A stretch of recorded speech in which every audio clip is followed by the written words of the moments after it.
Welcome back to my channel. Today we will learn the proper use of I, me and my. आज इस video में हम इन शब्दों का प्रॉपर यूज कैसे करें ये जानेंगे और साथ ही साथ मैं चाहती हूँ कि अभी जो सेंटेंसेस मैं आपको बताऊंगी उसे आप अपनी कॉपी में नोट करें और उसके बाद उसे प्रैक्टिस करें ताकि आपकी इंग्लिश और ज़्यादा दिन ब दिन बेहतर होती जाए। तो चलिए अब हम लोग आई के ऊपर बेस्ड कुछ सेंटेंसेस देख लेते हैं। तो हमारा सबसे पहला सेंटेंस है आई एम अ गर्ल, मैं एक लड़की हूँ। अगला है आई हैव अ पेन, मेरे पास एक पेन है। नेक्स्ट है I am going to market, मैं मार्केट जा रही हूँ। अगला है I went to the market to buy some vegetable, यानी कि मैं मार्केट कुछ सब्जियां खरीदने के लिए जा रही हूँ। तो यहाँ पर मैं आपको बताना चाहती हूँ कि आई का यूज कब होता है। तो आई का यूज तब होता है जब हम अपने बारे में कुछ कहना चाह रहे होते हैं।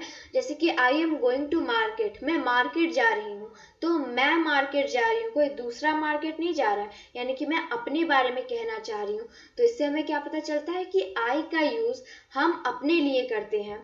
तो चलिए अब हम लोग ऐसे ही और सेंटेंसेस देख लेते हैं। आई हैड एन एक्वेरियम, तो हम कह सकते हैं मेरे पास एक एक्वेरियम या फिर फिश टैंक था। अगला है I will go to Patna tomorrow, यानी कि मैं कल पटना जाऊंगी। तो चलिए अब हम लोग माई के ऊपर बेस्ड कुछ सेंटेंसेस देख लेते हैं। तो हमारा सबसे पहला सेंटेंस है माई फ्रेंड्स आर ब्यूटिफुल। अगला है दिस इज माई बुक, यानी कि मेरे फ्रेंड्स यानी कि मेरे जो दोस्त हैं, लड़की हो या फिर लड़का, दोस्त में सब आता है, यानी कि मेरे जो दोस्त हैं वो सभी सुंदर हैं। दिस इज माई बुक, ये मेरी किताब है। अगला है माई पैरट इज इंटेलिजेंट, मेरा पैरट होशियार या फिर बुद्धिमान है। माई हाउस इज बिग, मेरा घर बड़ा है। तो यहाँ पर मैं आपको बताना चाहती हूँ कि माई का यूज कब होता है।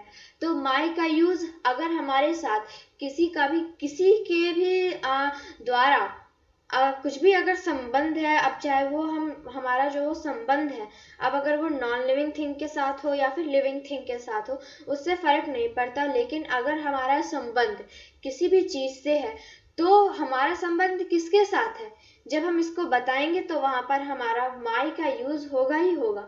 जैसे कि यहाँ पर आपको एक एग्जांपल दे रहा है माई हाउस इज बिग, यानी कि मेरा घर बड़ा है, यानी कि मैं अपने घर के, यानी कि मेरा संबंध किससे है, मेरे घर से। तो अगर हम अपने घर के बारे में कुछ भी बताना चाहेंगे तो हम बोलेंगे my house is big.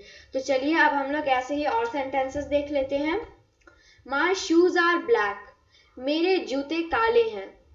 The manager of this shop is my father, यानी कि इस शॉप के जो मैनेजर हैं वो मेरे पापा या फिर डैडी हैं, फादर भी कह सकते हैं। तो चलिए अब हम लोग मी के ऊपर बेस्ड कुछ सेंटेंसेस देख लेते हैं।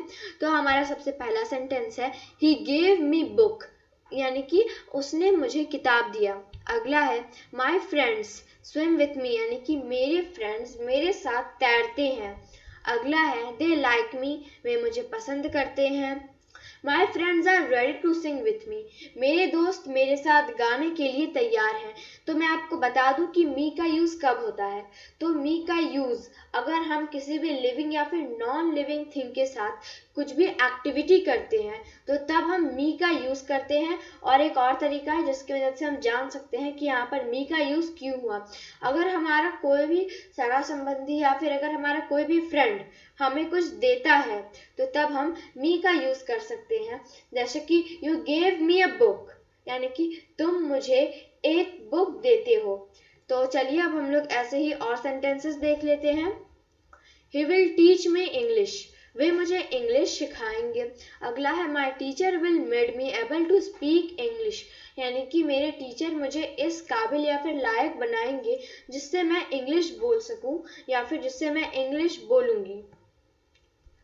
तो चलिए आज के लिए बस इतना ही, मिलते हैं अगले एपिसोड में।